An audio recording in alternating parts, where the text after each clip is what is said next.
चलो त्यार पछी आपणो तीजो नियम उपज खर्च खातानो नियम। हवे उपज खर्च खातानो नियम शुं कहे?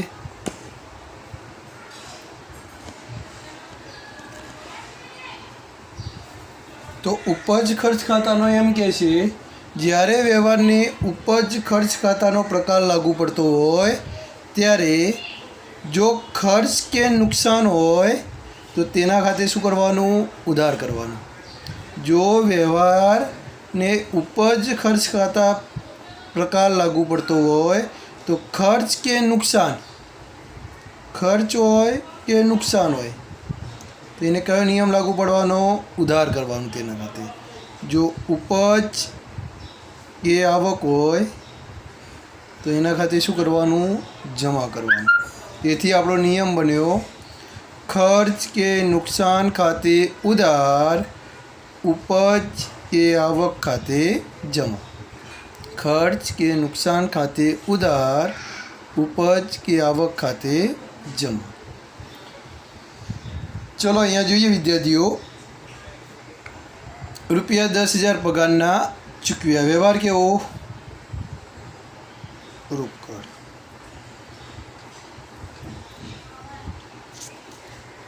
एक असर रोकड़ खाते थवानी। रोकड़ने नियम लागू पड़वानो। माल मिलकत ए आपणे पछी जोईए, पण पगार ए शुं छे? खर्च छे। पगार ए शुं छे? खर्च।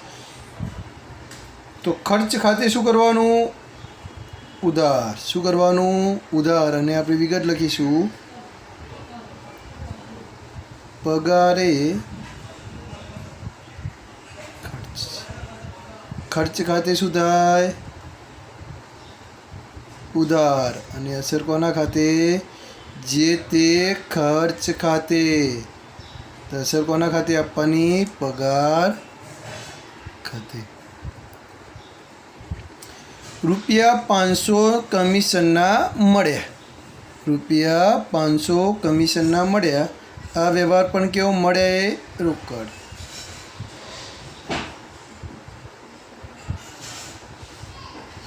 चलो मळ्या शेना मळ्या? कमिशन। तो कमिशन आपणा माटे शुं बन्युं? आवक बनी। शुं बनी? तो कमिशन उपज छे अथवा आवक छे, बंने लखी शकाय। आवक छे। आवक होय तो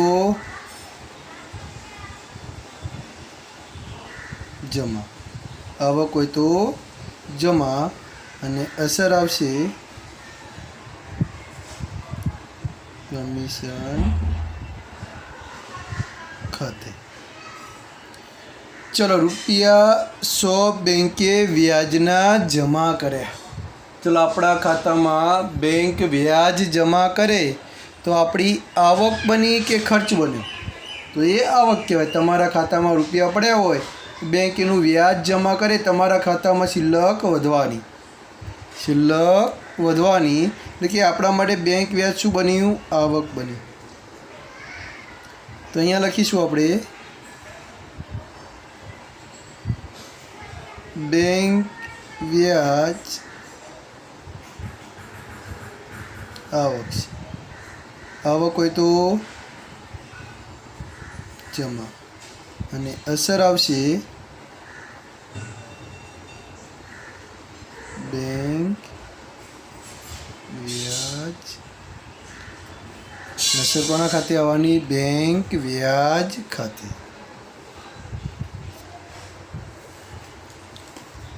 चलो एना पछी जोईए रुपया 2000 वीमा प्रीमियमना चेक थी चूकव्या। चलो चेक बैंक साथेनो व्यवहार रोकड़।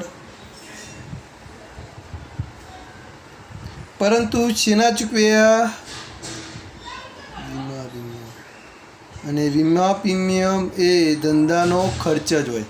આપણે અગાઉ જોયું હતું કે આપણે ધંધાની કે કંપનીની સ્થાપના કરી હોય અને વીમો લીધો હોય તો એના માટે વીમા પ્રીમિયમ ચૂકવવાનું થાય, એ ખર્ચ જ હોય, કદી મળવાનું ના હોય।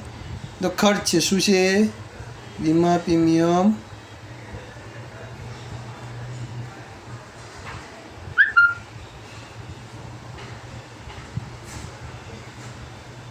खर्च खाते ઉધાર. ને અસર કોના ખાતે આપવાની? વીમા પ્રીમિયમ ખાતે. હંમેશા ઉપજ ખર્ચ ખાતાનો નિયમ કે ઉપજ હોય કે ખર્ચ હોય, અસર જે તે ઉપજ કે ખર્ચ ખાતે જ થાય. રૂપિયા 3000ની સ્ટેશનરી ખરીદી. ચલો ખરીદી વ્યવહાર કેવો? ચલો શું ખરીદ્યું? સ્ટેશનરી. ચલો સ્ટેશનરી ખરીદીએ તો સ્ટેશનરી આપણા માટે ખર્ચ બની કે આવક બની? તો સ્ટેશનરી શું બની? ખર્ચ. તો સ્ટેશનરી શું છે? ખર્ચ.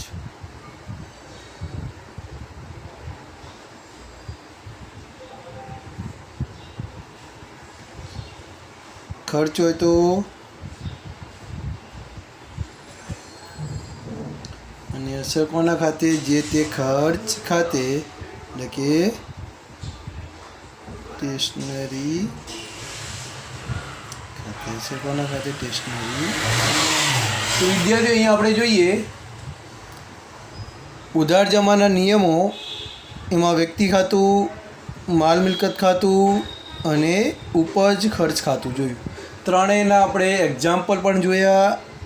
એના પછી આપણે જોઈએ કોઈ પણ વ્યવહારને ઓછામાં ઓછો એક અને વધુમાં વધુ બે નિયમો લાગુ પડતા હોય. તો અહીંયા આપણે જોઈએ, હવે આપણે વ્યક્તિ ખાતાથી શરૂઆત કરીએ. જો જે વ્યવહારને એક અસર આપી હોય એને આપણે બીજી અસર કઈ લાગુ પડશે એ જોતા જઈએ. હવે ચલો અહીંયા જુઓ, રાકેશને અહીંયા આપણને ખબર છે અને કયો નિયમ લાગુ પડ્યો? વ્યક્તિ ખાતાનો. પણ અહીંયા જુઓ રાકેશ પાસેથી રૂપિયા 10,000નો માલ ખરીદ્યો. તો અહીંયા માલ ખરીદ્યો તો માલને માલ મિલકત ખાતાનો નિયમ લાગુ પડ્યો. કોઈ પણ વ્યવહારની કેટલી અસર? બે. એક ઉધાર હોય તો બીજી જમા જ હોય છે. બંને ઉધાર કે બંને જમા હોતી નથી. તો અહીંયા માલ ખરીદ્યો તો આને માલ મિલકત ખાતાનો નિયમ લાગુ પડ્યો. વ્યક્તિ ખાતું તો આપણે ભણી ગયા હતા, પણ કોઈ પણ વ્યવહારની બે અસર, એક ઉધાર હોય તો જમા અસર આપણે આપી દીધી, પણ ઉધાર કઈ અસર થવાની? તો અહીંયા શું બનવાનું? ધંધામાં માલ આવે છે, માલ આવે છે. ખરીદીએ તો આવે તો કયો નિયમ લાગુ પડ્યો? મામી માલ મિલકત યાદ રાખજો. આવે તો ઉધાર. અને માલ ખરીદ્યો હોય તો અસર કોના ખાતે? ખરીદ ખાતે. વિદ્યાર્થીઓ પાછળથી કેમ સમજાયું? તો એનો મતલબ એમ કે આપણને ખબર હોવી જોઈએ કે વ્યવહારની અસર આપી તો એક ઉધાર હોય, બીજી જમા હોય છે. જમા આપણે વ્યક્તિ ખાતું લાગુ પડ્યું તો બીજો કયો નિયમ લાગુ પડે છે એ પણ આપણે જોવાનું. ચલો આ વ્યવહાર, સંજયને 20,000નો માલ શાક પર વેચ્યો. એકને તો વ્યક્તિ ખાતું લાગુ પડ્યું હતું. શું વેચ્યું? માલ વેચ્યો. અહીંયા ઉધાર થઈ હતી તો બીજી અસર જમા જ થવાની. માલ વેચ્યો તો ધંધામાંથી માલ જાય છે.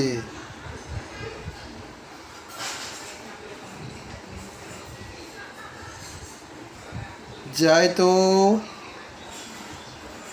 જમા. અને માલ ગયો તો વેચાણ. વિદ્યાર્થીઓ આપણે વ્યક્તિ ખાતું ભણીએ છીએ. અહીંયા ફરીથી ચાલુ એટલા માટે કે વ્યક્તિ ખાતાનો નિયમની અંદર વ્યક્તિ ખાતું તો આપણે સમજી લીધું હતું, પણ બીજી કઈ અસર આપવાની એ આપણે જોઈએ છીએ તમારા વધારે અભ્યાસ માટે. ચલો રૂપિયા 5,000નો માલ રાધાને વેચ્યો. તો અહીંયા રાધાએ વ્યક્તિ ખાતું લાગુ પડ્યું હતું. અહીંયા માલ વેચ્યો તો માલને કયો નિયમ લાગુ પડીશું? માલ મિલકતનો. અહીંયા યાદ રાખજો, બાજુમાં ફરીથી લખી દઈએ મામી. હવે માલ વેચ્યો તો માલને કયો નિયમ લાગુ પડીશું? માલ મિલકત. માલ વેચ્યો તો ધંધામાંથી માલ.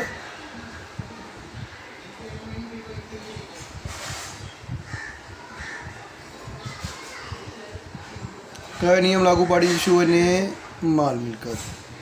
જાય તો જમા. અને માલ વેચ્યો તો કોના ખાતે અસર? વેચાણ આ ઉધાર હતી તો બીજી જમા જ થવાની, બંને ઉધાર કે બંને જમા થવાની નથી. રૂપિયા 50,000 રોકડા લાવી ધંધો શરૂ કર્યો. ચલો ધંધો શરૂ કર્યો. ધંધામાં શું આવ્યું? રોકડા લાવી તો ધંધામાં રોકડ આવે. રોકડને પણ કયો નિયમ લાગુ પડીશું? માલ મિલકત. ધંધામાં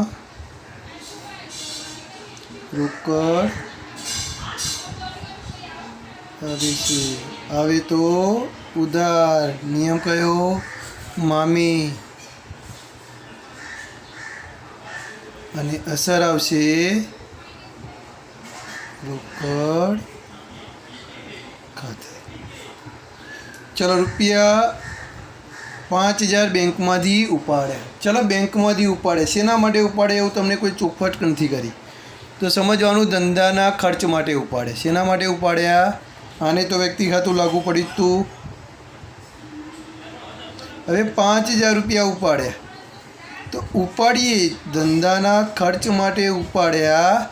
હજુ ખર્ચ કર્યો નથી, ફક્ત ઉપાડવામાં જ આવ્યા. તો પહેલાં તો ધંધામાં રોકડ આવે છે. શું આવે છે? ધંધામાં રોકડ આવે છે. નિયમ કયો લાગુ પડ્યો? માલ મિલકત. આવે તો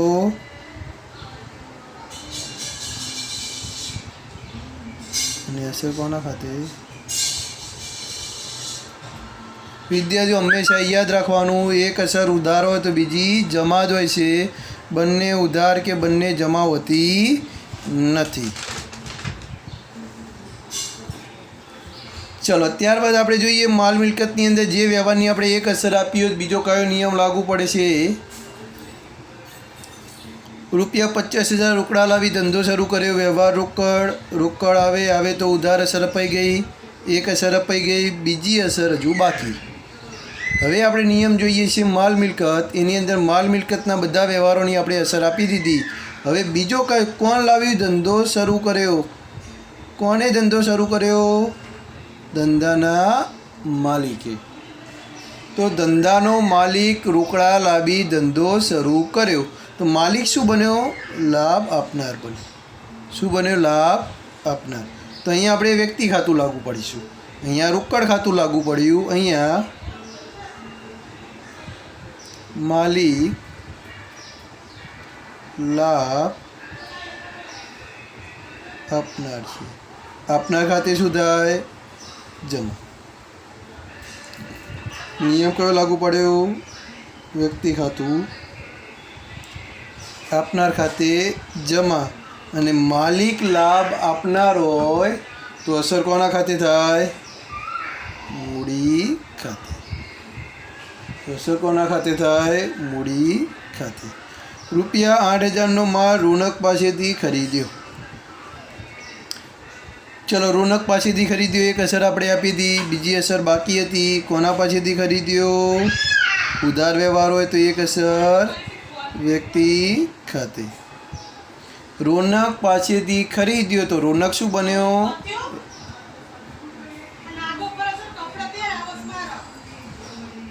રોનક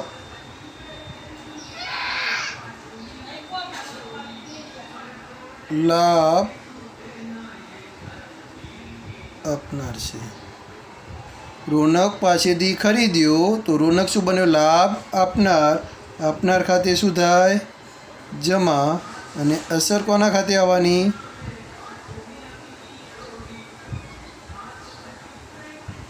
તો આને કયો નિયમ લાગુ પડ્યો? વ્યક્તિ. એના પછીનું જોઈએ. આને તો ઉધારે થઈ ગયું હતું જમા. એને બંનેને કયો નિયમ લાગુ પડ્યો? તો માલ મિલકત. એના પછી આપણે જોયું ચોથો વ્યવહાર. આને ઉધાર જમા બંને થઈ ગયું હતું. એનો મતલબ કે આને પણ બંનેના માલ મિલકત લાગુ પડ્યો. ચલો ત્યારબાદ જોઈએ આપણે રૂપિયા 300 મજૂરીના ચૂકવ્યા. તો મજૂરીના ચૂકવ્યા તો ધંધામાંથી રોકડ જાય તો એને તો માલ મિલકત લાગુ પડે. તો પણ અહીંયા જુઓ મજૂરી, તો મજૂરી એ ખર્ચ છે. મજૂરી એ શું છે? ખર્ચ. તો અહીંયા એને ઉપજ ખર્ચ ખાતાનો નિયમ લાગુ પડ્યો. એવું ને કોઈ પણ બે નિયમો લાગુ પડી શકે. આને તો માલ મિલકત લાગુ પડ્યો જ, પણ મજૂરીને કયો નિયમ લાગુ પાડીશું આપણે? ઉપજ ખર્ચ. તો અહીંયા લખીશું મજૂરી ખર્ચ છે. કયો નિયમ લાગુ પાડીશું? ઉપજ ખર્ચ ખાતાનો. શું નિયમ છે? ખર્ચ કે નુકસાન ખાતે ઉધાર. નિયમ શું છે? ખર્ચ કે નુકસાન ખાતે ઉધાર. ને અસર કોના ખાતે થવાની? જે તે ખર્ચ ખાતે, મજૂરી ખાતે. વિદ્યાર્થીઓ, એક અસર તમને આવડી ગઈ હોય તો બીજી અસર તમે વિચારી શકો. આ જમા હોય તો આ ઉધાર જ થવાની, પછી એ જમા થવાની નથી. ₹10,000 બેંકમાં ભરી ખાતું ખોલાવ્યું. બેંક સાથેનો વ્યવહાર હોય તો એક અસર બેંક ખાતે. બેંકમાં ભર્યા તો ધંધામાંથી રોકડ ગઈ. બેંકમાં ભર્યા, બેંક શું બની? લાભ લેનાર બની. શું બની? ને બેંકને કયો નિયમ લાગુ પડે? વ્યક્તિ ખાતું. બેંક લાભ લેનાર છે. કયો નિયમ લાગુ પડ્યો? વ્યક્તિ ખાતું. લેનાર ખાતે ઉધાર. અને અસર કોના ખાતે આવવાની? બેંક ખાતે. ₹25,000 ફર્નિચર આશા ફર્નિચર માર્ટમાંથી ખરીદ્યું. ફર્નિચરને તો માલ મિલકત લાગુ પડ્યો જ, પણ આશા ફર્નિચર એ વ્યક્તિએ, પણ કેવી વ્યક્તિ? કૃત્રિમ વ્યક્તિ. તો એ વ્યક્તિ હોવાથી એને વ્યક્તિ ખાતું લાગુ પડવાનું. તો અહીંયા લખીશું આશા ફર્નિચર માર્ટ લાભ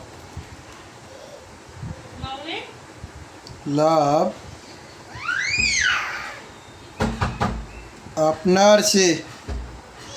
આપનાર ખાતે જમા. અને અસર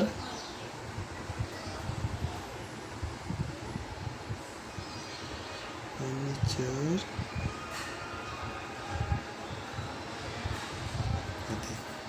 યંત્ર ખાતું, એને તો બંનેને આપણે માલ મિલકત, એક ઉધારે થઈ ગયું હતું, એક જમા પણ થયું. તો વિદ્યાર્થીઓ, અહીંયા આપણે જોયું કે દરેક વ્યવહારને ઓછામાં ઓછી એક અને વધુમાં વધુ બે નિયમો લાગુ પડતા હોય છે. તો એ પ્રમાણે આપણે સમજવાનું. બીજા કેટલાક વ્યવહારો આપણે આવતા લેક્ચરમાં ફક્ત વ્યવહારો જ જોઈશું. ખબર પડી ગઈ? થેન્ક યુ વિદ્યાર્થીઓ.